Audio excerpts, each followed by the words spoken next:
Hello, Joey Profit here from Cole Chevrolet, bringing you today's tip of the day. I'm here today with the 2022 Chevy Silverado Trail Boss Custom that has the brand new 2.7 liter 4-cylinder turbo, and it will surprise you.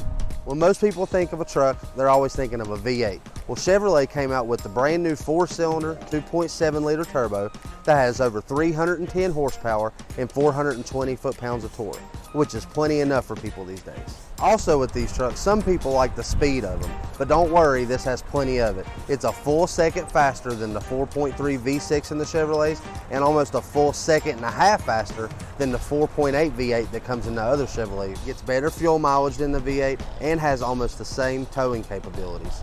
Also, it does have active fuel management, which means it does cut down half the cylinders for highway driving to give you even better fuel economy. To summarize everything about this truck, it is a great performing truck, will save you plenty of fuel, and also will have any power that you need to tow anything or to get anywhere you need to in the wintertime.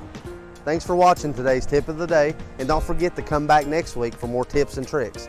Also, don't forget to come see me at Cole Chevrolet on this Trail Boss or any of our other inventory.